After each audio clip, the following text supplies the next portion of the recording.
Good morning, students. In our last class, we have studied about the speed and velocity and their types, right?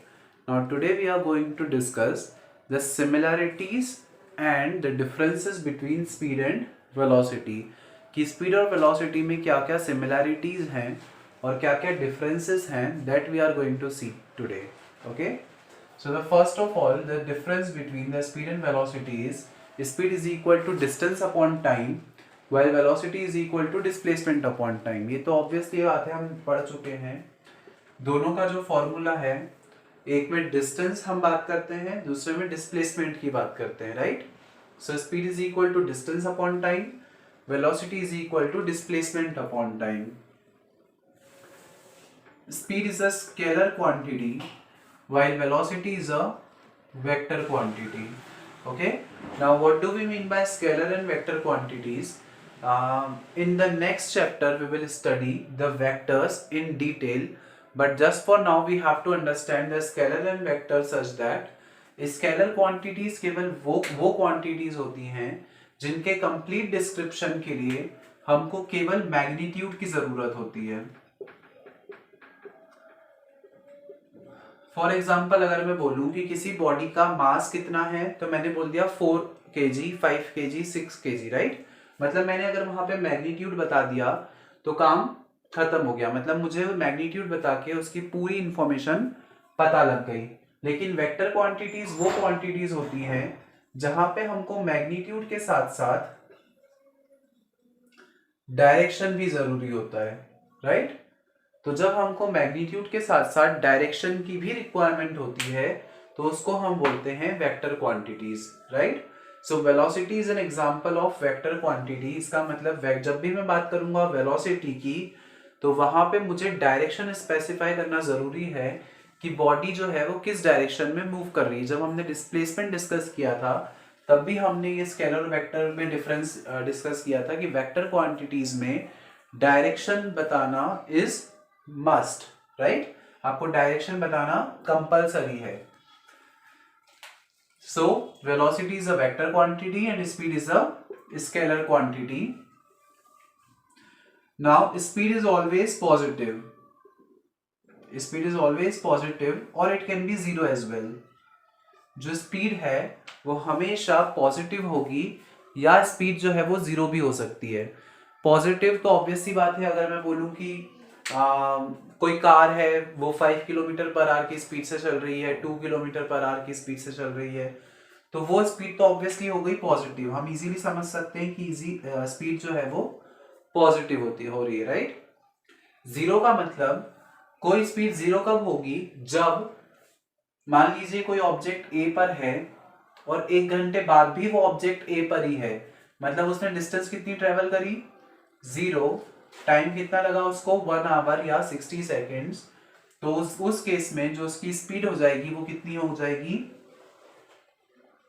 0 kilometre per hour या 0 metre per second. तो in this way जो speed होती है वो zero भी हो सकती है और पॉजिटिव भी हो सकती है, राइट? नाउ वेलोसिटी की अगर हम बात करें तो velocity can be positive, zero as well as negative. Positive तो ऑब्वियस सी बात है कि पहले अगर कोई ऑब्जेक्ट यहां था और अब वो बी पर आ गया है तो मतलब उसने कुछ ना कुछ डिस्प्लेसमेंट कवर किया और उसके लिए उसको कुछ टाइम भी लगा होगा. तो उस केस में जो डिस्प्लेसमेंट अपॉन टाइम का रेशो होगा दैट इज पॉजिटिव, राइट? तो velocity can be positive. Simple सी चीज है. जीरो कब होगा? मान लीजिए कोई ऑब्जेक्ट ए पर है, वो पूरा घूम फिर कर फिर से ए पे आ गया. इसका मतलब जो उसका डिस्प्लेसमेंट हो गया वो कितना हो गया? जीरो. तो उस केस में जो उसकी वेलोसिटी हो जाएगी वो कैसी हो जाएगी? Zero, right? Now velocity negative कब होती है? वेलोसिटी नेगेटिव तब होती है जब डिस्प्लेसमेंट नेगेटिव होता है, राइट? डिस्प्लेसमेंट नेगेटिव कब? मान लीजिए आप फोर्स लगा रहे हैं इस डायरेक्शन में, लेकिन ऑब्जेक्ट का डिस्प्लेसमेंट हो रहा है अपोजिट डायरेक्शन में. तो उस केस में जो डिस्प्लेसमेंट होगा that is suppose to be negative and that's why the velocity is supposed to be negative. For example, अगर हम किसी हिली रीजन पे हमारी गाड़ी को धक्का लगाते हैं तो हम उस पर फोर्स लगा रहे हैं ऊपर के डायरेक्शन में, लेकिन जो गाड़ी है वो नीचे के डायरेक्शन में अपने आप डिस्प्लेस होती है, राइट। तो उस केस में जो गाड़ी की वेलोसिटी है जो कि वो नीचे की तरफ डिस्प्लेस हो रही है उसको हम क्या बोलेंगे, negative velocity. So in this way the velocity can be positive, negative and zero, while the speed can be positive and zero only. Okay, now what do we there are some of the similarities between the speed and velocity also. और similarities में सबसे पहला है कि दोनों का dimensional formula same होता है। इसका भी dimensional formula m0l t inverse और इसका भी dimensional formula m0l t inverse, right. Speed की एसआई यूनिट की अगर हम बात करें तो स्पीड की एसआई यूनिट होती है मीटर पर सेकेंड और वेलोसिटी की भी एसआई यूनिट होती है metre per second. So these are a few similarities and differences between speed and velocity. Okay, now we will proceed toward the next topic, that is now the next topic is velocity time graph. Okay, now what do we mean by velocity time graph? Obviously हमको नाम से ही समझ में आ रहा है कि एक ऐसा ग्राफ जो हमको वेलोसिटी और टाइम के बीच में रिलेशन बताए, उस ग्राफ को हम बोलेंगे वेलोसिटी टाइम ग्राफ, राइट।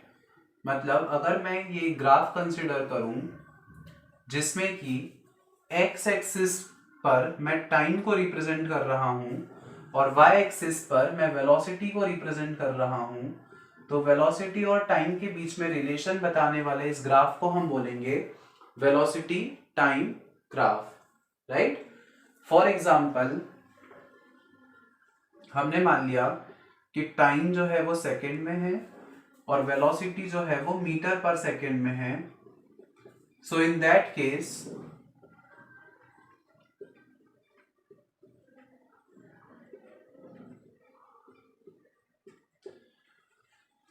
अगर पहले सेकंड में जो ऑब्जेक्ट की वेलोसिटी है वो 1 मीटर पर सेकंड स्क्वायर है, दूसरे सेकंड में ऑब्जेक्ट की वेलोसिटी 2 मीटर पर सेकंड स्क्वायर हो गई, देन 3 मीटर पर सेकंड, देन 4 मीटर पर सेकंड, देन अगर मैं इन सबको ज्वाइन कर दूं, so what I will get the velocity time graph of the object. और इस लाइन को देखकर मैं इजीली समझ सकता हूं that the object is undergoing uniform motion, right? क्यों? क्योंकि इक्वल टाइम में उसकी वेलोसिटी इक्वल इंटरवल से बढ़ रही है। तो एक straight line velocity time graph में एक स्ट्रेट लाइन हमको क्या बताती है कि कोई ऑब्जेक्ट यूनिफॉर्म मोशन कर रहा है या नॉन यूनिफॉर्म मोशन कर रहा है, राइट। ऑल्सो ये जो एक्स कोऑर्डिनेट है, एक्स कोऑर्डिनेट मान लीजिए अगर हम बात कर रहे हैं इस पॉइंट की, तो इस पॉइंट पर ये जो x कोऑर्डिनेट है वो हमको टाइम बता रहा है और ये जो y कोऑर्डिनेट है वो हमको वेलोसिटी बता रहा है। और अगर हमको किसी पर्टिकुलर टाइम पे किसी ऑब्जेक्ट की वेलोसिटी पता हो तो हम उसका डिस्प्लेसमेंट भी निकाल सकते हैं easily, right. So how we can identify या find out the displacement of an object by just looking at the velocity time graph that we are going to see now. Okay, so for this we have to do a derivation, that is, मान लीजिए हमने एक velocity time graph बनाया such that ये x axis पर आ गया time और y axis पर आ गई वेलोसिटी, राइट। नाउ हम मान लेते हैं कि किसी पर्टिकुलर टाइम t पर जो ऑब्जेक्ट है वो इस वेलोसिटी से, यहां कोई वेलोसिटी होगी उस पर्टिकुलर वेलोसिटी से मूव कर रहा है, राइट। और after some time t2 the object is at here, right. एक पर्टिकुलर टाइम t1 पर ऑब्जेक्ट की वेलोसिटी है कोई कुछ पर्टिकुलर और t2 पर भी उस ऑब्जेक्ट की वेलोसिटी उतनी ही है। सो इन दैट केस अगर हम यहां से एक लाइन ड्रॉ करें और इन पॉइंट्स को t1 t2 से मिलाएं, इस पॉइंट को मैंने नाम दे दिया x2, इस पॉइंट को मैंने नाम दे दिया x1, या हम इनको ऐसा भी लिख लेते हैं a is equal to t1, b is equal to t2, a dash is equal to x1, b dash is equal to x2, राइट। सो इस ग्राफ को देखकर मुझे किसी ऑब्जेक्ट का डिस्प्लेसमेंट बताना है, तो मैं इस ग्राफ को देखकर उस ऑब्जेक्ट का डिस्प्लेसमेंट कैसे बता सकता हूं, that we are going to see. Okay, so students we know that velocity का फॉर्मूला होता है velocity is equal to displacement upon में टाइम, राइट। और अगर हम बात करें डिस्प्लेसमेंट की, so what do we know about the display, तो जो डिस्प्लेसमेंट है वो कितना हो जाएगा, ऑब्वियसली आपको पता है डिस्प्लेसमेंट को हम कैसे कैलकुलेट करते हैं, final position minus initial position, right.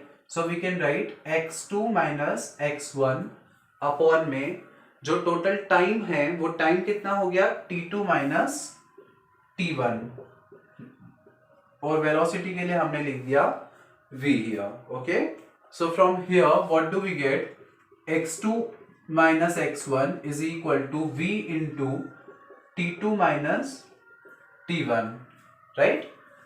Now अगर हम बात करें इस वेलोसिटी की, तो वेलोसिटी की वैल्यू तो सेम ही है, हमने मान लिया कि ये हो गई जो है वो वेलोसिटी की वैल्यू, है ना।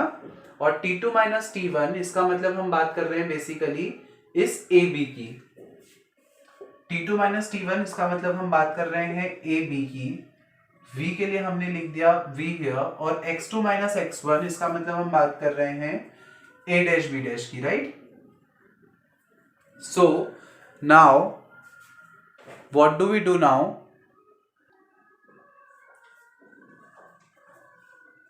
Now displacement is equal to this x2 minus x1 is displacement, displacement is equal to velocity की हम बात कर रहे हैं, velocity को हम लिख सकते हैं a डैश इंटू इस t2 माइनस t1 को हम लिख सकते हैं ab, राइट। और अगर हम यहां पे देखें तो इस ए डैश का मतलब हो गया लेंथ, और इस ए बी का मतलब हो गया ब्रेड्थ, राइट। और लेंथ इंटू ब्रेड्थ का मतलब हमको पता है एरिया। तो in this way by looking at the velocity time graph, अगर हमको किसी ऑब्जेक्ट की वेलोसिटी और टाइम पता है तो हम डिस्प्लेस उस वेलोसिटी टाइम ग्राफ के अकॉर्डिंग जो डिस्प्लेसमेंट होगा वो कितना होगा, उस वेलोसिटी टाइम ग्राफ में जो भी शेप बन रहा है उस शेप का area.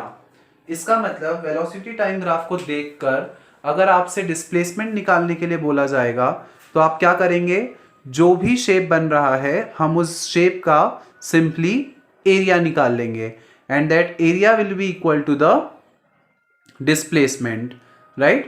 Now we will solve one numerical that is based on finding the displacement by looking at the velocity time graph। okay, एक numerical solve करते हैं इस question पे based। now let us suppose that the velocity time graph of an object is shown here, right। एक velocity time, एक object है जो किसी वेलोसिटी से मूव कर रहा है, तो उसका वेलोसिटी टाइम ग्राफ रिप्रेजेंटेशन अगर कुछ इस तरह से है, तो हम डिस्प्लेसमेंट कैसे निकालेंगे। डिस्प्लेसमेंट निकालने के लिए हमको क्या करना पड़ेगा, इस पूरे शेप का बेसिकली एरिया निकालना पड़ेगा, right.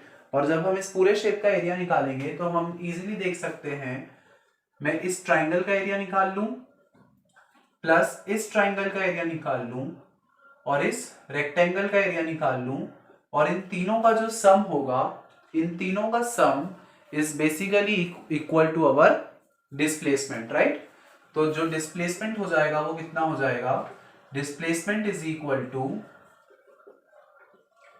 Area of AOB plus area of BCG plus area of GBEF। हमने क्या किया, इस ट्राइंगल का एरिया AOB का एरिया, इस ट्राइंगल का एरिया BCG का एरिया, और इस रेक्टेंगल का एरिया मतलब GBEF का एरिया, उन सब एरियाज को प्लस करके हमको हमारा रिजल्टेंट डिस्प्लेसमेंट निकल जाएगा, राइट। हमको पता है एरिया ऑफ ट्राइंगल का formula half into base into height, तो हमने लिख दिया हाफ इंटू बेस कितना हो जाएगा 3 माइनस 0 इज 3 और हाइट कितनी हो जाएगी 2 प्लस एरिया ऑफ बीसीजी, अगर हम बात करें बीसीजी के एरिया की तो हाफ इंटू बेस कितना हो जाएगा 4 माइनस 3, 4 माइनस 3 इज 1 और हाइट कितनी हो गई -1, right. Plus area of G B E F, area of G B E F का मतलब आपको पता है एरिया ऑफ रेक्टेंगल का फॉर्मूला होता है लेंथ इंटू ब्रेड्थ, तो लेंथ कितनी हो गई 1 इंटू ब्रेड्थ कितनी हो गई 1, so what do we get here 1 into 1। इसको सॉल्व कर लेते हैं, ये 2 से 2 कैंसिल, यहां हमारे पास आ गया 3 plus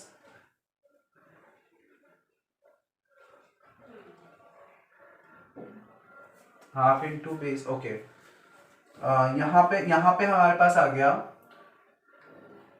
minus plus minus minus 1/2 plus 1 and from here what do we get, ये 2 डिनोमिनेटर में यहाँ हो गया 6 माइनस 1 प्लस 2, 6 7 8 में से 1 गया तो 7/2, so basically 7/2 meter is the resultant displacement here, right? So in this way we can solve the numericals that are based on velocity time graph। आपको कुछ भी नहीं करना है, जो शेप बन रहा है उस शेप का बेसिकली आपको एरिया निकाल लेना है और वो जो एरिया होगा that will be the resultant displacement, okay? Now we will proceed to our next topic and the next topic is position time graph। Now the next topic is position time graph। Position time graph भी आप लोग class 9th में पढ़ चुके हैं। Position time graph is basically the graph between the position and time, right. अगर हम position को एक्स एक्सिस पर लें और टाइम को एक्स एक्सिस पर लें और पोजीशन को वाई एक्सिस पर लें, तो पोजीशन और टाइम के बीच का जो ग्राफ होगा basically that graph is called as position time graph, right. किसी पर्टिकुलर टाइम t1 पर जो ऑब्जेक्ट है उसकी पोजीशन हम मान लेते हैं, let the position be a dash, okay। Now after some time t2 the object's new position will be b dash, और इस तरीके से जो डिस्प्लेसमेंट होगा मतलब बेसिकली जो चेंज इन पोजीशन होगा वो कितना हो जाएगा a dash b dash, right. इसका मतलब ऑब्जेक्ट की पोजीशन में जो डिस्प्लेसमेंट हुआ वो कितना हो गया a डैश b डैश, और इसको हम इस तरीके से ज्वाइन कर देते हैं। So students we know that by the definition of velocity, velocity is equal to displacement upon में टाइम, राइट। ऑब्वियसली बात है, अगर आपको वेलोसिटी किस पोजीशन टाइम ग्राफ का मतलब अगर आपको ऑब्जेक्ट की पोजीशन पता है और किसी पर्टिकुलर टाइम पर किसी ऑब्जेक्ट की पोजीशन पता है तो हम इजीली वेलोसिटी फाइंड आउट कर सकते हैं, राइट। क्योंकि अगर हमको पोजीशन पता है तो हम डिस्प्लेसमेंट निकाल लेंगे और डिस्प्लेसमेंट और टाइम की हेल्प से हम वेलोसिटी निकाल लेंगे। तो पोजीशन टाइम ग्राफ को देखकर हम किसी ऑब्जेक्ट की वेलोसिटी कैसे फाइंड आउट कर सकते हैं वो समझते हैं, okay. So velocity is equal to displacement upon time. Object पहले a डैश पे था, अब b डैश पर चला गया है, इसका मतलब जो टोटल डिस्प्लेसमेंट है वो कितना होगा b dash a dash upon में जो टाइम लगा उसको इस डिस्प्लेसमेंट को करने के लिए that is t2 minus t1, right. t2 minus t1, या इसको ऐसे समझते हैं जो डिस्प्लेसमेंट हुआ वो कितना हुआ x2 माइनस x1। पहले ये जो ऑब्जेक्ट था वो x2 मतलब x1 पे था और अब x2 पे आ गया है, तो जो टोटल डिस्प्लेसमेंट हुआ that displacement is x2 minus x1 और जो टाइम लगा वो कितना लगा t2 माइनस t1, राइट। अब अगर हम बात करें x2 में से x1 को घटाने की तो जब x2 में से x1 को हमने माइनस कर दिया तो कितना बच गया हमारे पास, x2 ये पूरा, x1 इतना सा। तो जब इतने पूरे में से ये गया तो हमारे पास क्या बच गया, b डैश c, राइट। और डिनोमिनेटर में अगर हम बात कर रहे हैं t2 माइनस t1 की, तो t2 माइनस t1 को मैं लिख सकता हूं a डैश c, राइट। इसका मतलब b dash upon a dash c, मतलब b डैश c मतलब परपेंडिकुलर और a डैश c मतलब बेस। तो परपेंडिकुलर अपॉन बेस का मतलब होता है टेन थीटा, राइट। और टेन थीटा का मतलब बेसिकली स्लोप निकालना। इसका मतलब पोजीशन टाइम ग्राफ में अगर आपको कोई स्लोप दे रखा है तो जब आप उस स्लोप की वैल्यू निकाल लोगे तो basically that slope is equal to the velocity of the particle.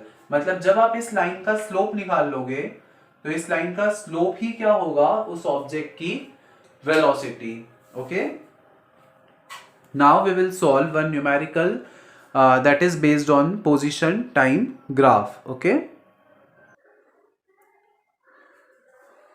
so students, as you can see in the figure, यहाँ पे हम दो ऑब्जेक्ट्स की बात कर रहे हैं, that is A and B, right? और A की जो पोजीशन है वो इस लाइन से शो हो रही है और B की जो पोजीशन है वो इस वाली लाइन से शो हो रही है। तो हमको A की भी वेलोसिटी बतानी है और B की भी वेलोसिटी बतानी है। तो सबसे पहले हम बात करते हैं A की वेलोसिटी की। तो A की वेलोसिटी बताने के लिए हमको क्या करना पड़ेगा, स्लोप निकालना पड़ेगा इस वाली लाइन का, राइट। तो जब हम इस वाली लाइन का स्लोप निकाल लेंगे तो इस वाली लाइन का जो स्लोप होगा that is basically the velocity of A। और हमको पता है हम स्लोप कैसे निकालते हैं, y2 minus y1 upon x2 minus x1, right. आपने मैथ्स में पढ़ा होगा, हम इसी तरह से स्लोप निकालते हैं। तो y2 का मतलब क्या, 40 माइनस y1 का मतलब 0 divided by x2 is 3 minus x1 is 0। तो यहां से हमारे पास आ गया 40/3 metre per second is the velocity of A, right. Similarly अगर मुझे इस वाली लाइन का स्लोप निकालना है तो मैं इस वाली लाइन का स्लोप कैसे निकालूंगा, velocity at v is equal to again y2 minus y1 upon x2 minus x1। What is the value of y2 here, y2 is 25, right. As you can see 25 minus what is the value of y1 here, 10, right. ये वाली जो line है वो 0 से start हो रही थी इसलिए हमने y1 को 0 लिया था। ये वाली लाइन 10 से शुरू हो रही है इसलिए हमको y1 को 10 लेना पड़ेगा, राइट। x2 माइनस x1 की बात करें तो x2 हो जाएगा 5 माइनस x1 की अगर मैं बात करूं तो x1 तो ऑब्वियसली 0 ही है, right.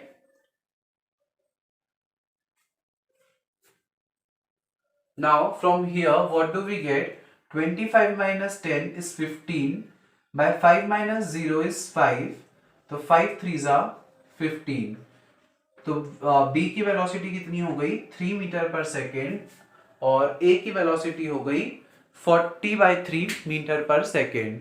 So in this way just by finding out the slope of any line or any curve in velocity position time graph we can easily find out the velocity of an object. Okay, so that's all for today's class, students. The further topics we will study in the next lectures. Thank you.